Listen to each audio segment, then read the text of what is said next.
Ciao ragazzi, oggi parliamo di Pier Venturato, uno dei più grandi campioni italiani di sempre, icona della cultura fisica degli anni Ottanta. Insieme ad Armando Defant, Roberto Zardinoni, Flavio Baccianini e Renato Bertagna, uno dei migliori rappresentanti della Golden Era italiana. Dotato di grande talento e caparbietà, Pierre è cresciuto alla scuola francese di Serge Nubret e ha avuto una carriera agonistica rapida e inarrestabile, che lo ha visto vincere diversi titoli internazionali sin da giovanissimo, dominando la scena europea juniores dei primi anni Ottanta, quando ha superato campioni del livello D, Brian Buchanan e Barry DeMay, atleti che in seguito sarebbero diventati protagonisti di primo piano nella IFBB, arrivando a gareggiare sul palco del Mister Olympia.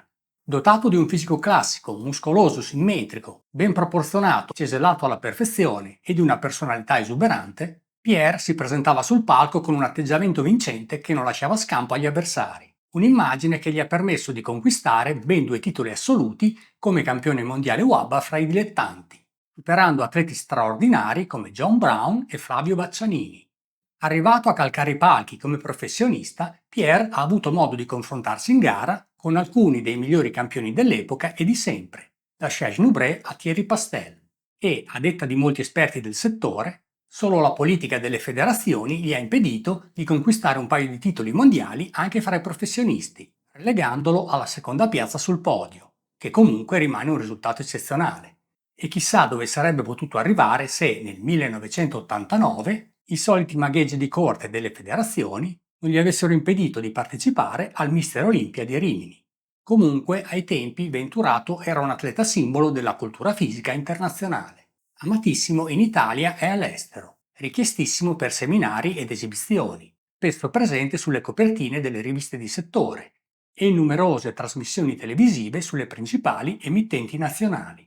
Personalità poliedrica ed esuberante, dopo la brillante carriera sportiva, Pierre ha diversificato i suoi interessi e la sua creatività dedicandosi allo studio e all'arte e ancora oggi, a oltre 60 anni di età, rimane in ottima forma, energico e creativo come sempre e insieme a Mara Besatti forma un duo, la coppia del fitness, che mettendo a frutti decenni di esperienza e studi accademici continua a promuovere lo sport e la cultura fisica a tutti i livelli attraverso le loro attività imprenditoriali e i canali social, mitici. In questo video ne ripercorriamo brevemente la storia e la carriera sportiva. Enjoy! Pier Venturato nasce a Bovolone, nei pressi di Verona, nel 1960. Si avvicina al mondo dello sport intorno ai 14 anni, quando, portato ad una visita medica dalla madre, il dottore gli diagnostica una forma di rachitismo toracico e gli suggerisce di fare sport per correggere il problema. Pierre non se lo fa ripetere e da quel giorno comincerà ad allenarsi scoprendo il mondo dei pesi e della cultura fisica, uno sport al quale si appassiona e nel quale incanala tutta la sua energia e carica giovanile. Ma la vita non è facile per il giovane Pierre. Rimasto orfano di padre a soli 13 anni, sin da giovanissimo deve darsi da fare, lavorando per aiutare la famiglia. Trova un impiego nel supermercato di proprietà di uno zio e nel tempo libero si dedica all'allenamento con sovraccarichi. Inizialmente si allena con mezzi di fortuna autocostruiti, con pesi di cemento e attrezzi improvvisati, ma la passione è tanta, la sua determinazione e costanza incrollabili e Pierre progredisce rapidamente. La sua carriera agonistica inizia quasi per caso. A 17 anni ha modo di recarsi a Verona a visitare la palestra di Bruno Piccoli, il quale, notata la fisicità esuberante del giovanissimo Pierre, gli propone, o forse sarebbe meglio dire gli impone, di gareggiare di lì a pochi giorni ai campionati triveneti che si sarebbero tenuti durante il weekend. Pierre all'epoca non sapeva nulla di posing e di gare, ma accetta la sfida e così, senza fare una dieta o una preparazione specifica, con una infarinatura di posing appresa al volo da Loris Meche, si ritrova sul palco dei campionati triveneti, dove inaspettatamente viene classificato al primo posto dai giudici di gara. Ma a fine gara sarà solo secondo, perché Bruno Piccoli, presidente della federazione, imporrà ai giudici una nuova classifica, mettendo Pierre al secondo posto per, a detta sua, evitare che il ragazzo si montasse la testa. In ogni caso l'inizio è entusiasmante, il talento di Pierre è evidente, la sua passione e determinazione inarrestabili, un'ottima base di partenza per costruire una carriera agonistica di successo. Un anno dopo, nel 1978, Pierre si prepara con cura e partecipa ai campionati italiani juniores, vincendo la gara senza difficoltà. Nel 1979 ha l'opportunità di partecipare ad un seminario tenuto da Serge Nubret, che diventerà il suo mentore. Da Serge, Pierre apprende le tecniche dell'allenamento ad alto volume, un approccio che si adatta molto bene alle caratteristiche psicofisiche del giovane venturato e che lo trasformerà radicalmente nel giro di pochi mesi, tanto che, solo qualche mese dopo, Pierre si aggiudicherà il titolo di campione europeo WABA Juniores.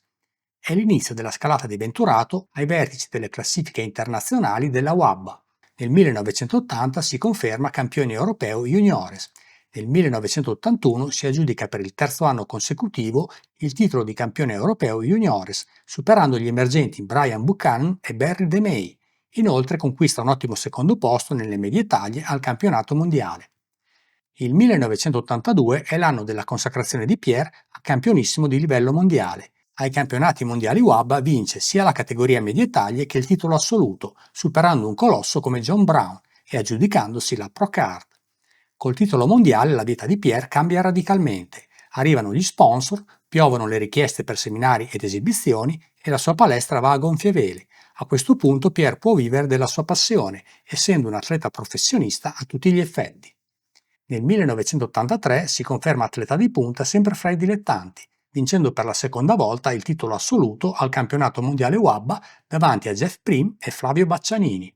Con un peso in gara che negli anni è andato dagli 82 agli 86 kg, di muscoli simmetrici e perfettamente cesellati, armonicamente distribuiti su 1,74 m di statura, Pierre ha dimostrato come si possa essere straordinari con un peso muscolare intorno ad HP più 10, incarnando quelli che erano i principi della cultura fisica classica, fatta di fisici sì muscolosi e imponenti, ma anche eleganti e piacevoli a vedersi, cinematografici oserei dire. Tra i punti salienti della sua carriera come atleta professionista ricordiamo i 2 secondi posti ottenuti al campionato mondiale WABA Pro rispettivamente nel 1984 dietro a Serge Nubret e nel 1986 dietro a Thierry Pastel. In entrambi i casi il giudizio di gara fu pesantemente influenzato da scelte politiche, deludendo le sue aspettative.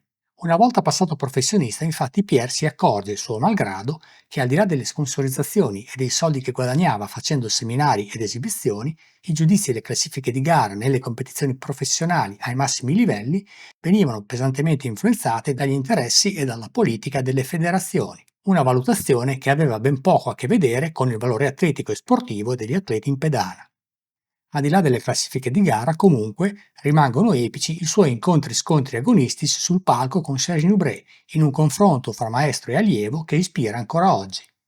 A decretare il suo allontanamento definitivo dallo sport agonistico a soli 29 anni sarà la mancata qualificazione al Mister Olympia del 1989, gara per la quale gli era stato assicurato che aveva la qualificazione in tasca e che avrebbe potuto presentarsi alle selezioni sottotono, riservando la sua forma migliore per il palco dell'Olimpia. Di fatto però, in fase di selezione, le cose andarono diversamente e all'Olimpia quell'anno andò il pur ottimo Armando Defant. È il colpo di grazia per Venturato, che deluso, sentendosi ingannato e manipolato, decise di lasciare la carriera sportiva e rifocalizzare la sua vita in altre direzioni. Terminata la carriera agonistica, Pierre si è allontanato dal mondo della palestra, dedicandosi per diversi anni alla sua crescita culturale e spirituale, seguendo percorsi di studi accademici e dedicandosi a sviluppare le sue qualità artistiche in veste di pittore e scultore. In tempi recenti, facendo squadra con la compagna Mara Besacchi, è tornato alle sue radici e ha ripreso le attività di promozione e divulgazione di temi inerenti al fitness, la cultura fisica e il benessere a 360 gradi. Lo si può vedere spesso sui suoi canali social discutere su temi inerenti all'allenamento e all'alimentazione e rispondere alle domande che tanti appassionati gli rivolgono costantemente. Negli anni Pierre ha esplorato diversi metodi e approcci all'allenamento. Dopo i primi periodi da autodidatta, durante i quali si è avvalso dei suggerimenti trovati in un libro di John Vigna e su quanto riusciva a trovare pubblicato sulle riviste dell'epoca, in seguito, frequentando la palestra di Bruno Piccoli e avendo modo di conoscere atleti come Loris Meche, Pierre è passato a metodiche allenanti più sofisticate, che però rimanevano sul classico 3x8.